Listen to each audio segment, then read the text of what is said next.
முதல்ல ஒரு பரம்பரை, ஒரு தலைமுறை, பரம்பரை கிடையாது, ஒரு தலைமுறை நல்லது செய்துகிட்டே வருவாங்க. மக்களுக்கெல்லாம் உதவி செய்வாங்க, சொந்த மதத்துக்கெல்லாம் உதவி செய்வாங்க, நல்ல விஷயங்களை மட்டும் செய்வாங்க, நல்லதை மட்டும் பேசுவாங்க, யாருக்கும் இமி அளவுக்கு கூட துன்பத்தை கொடுக்க மாட்டாங்க. ஒரு தலைமுறை. அடுத்த தலைமுறை பார்த்திங்கன்னா கொஞ்சம் மாற்றம் ஏற்படும். ஏன்னா கொஞ்சம் வசதியோடு வளர்ந்துருப்பாங்க அந்த பிள்ளைங்க. கொஞ்சம் சின்ன சின்ன தவறுகள் செய்வாங்க. ரெண்டாவது தலைமுறை சின்ன சின்ன தவறுகள் செய்வாங்க.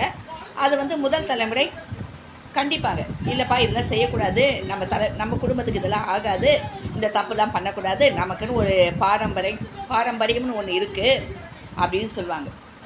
அப்புறம் மூன்றாவது தலைமுறைன்னு ஒன்று வரும். அது இன்னும் கொஞ்சம் மிஞ்சி போகும், நிறைய தவறுகள்லாம் செய்யும்.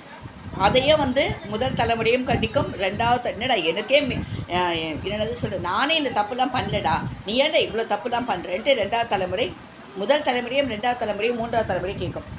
இந்த நாலாவது தலைமுறை கொஞ்சம் மாற்றம் ஏற்படும்.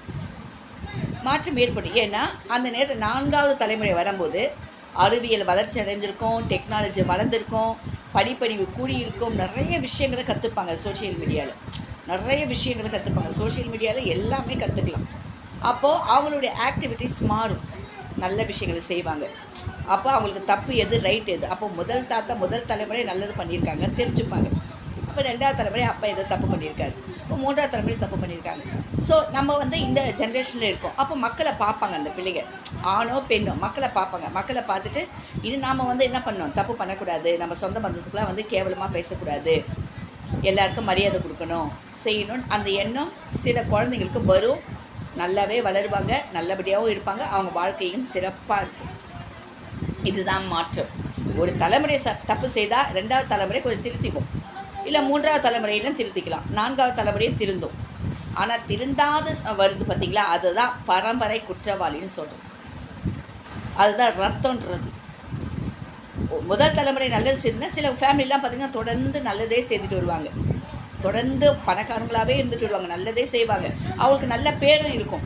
அவங்கள அந்த புண்ணியமானா அவன் நல்லதே செய்வானே, அந்த புண்ணியம் தான் அந்த பசங்களை நல்லபடியாக வாழ வைக்குதுன்னு ஒரு பேர் இருக்கும்.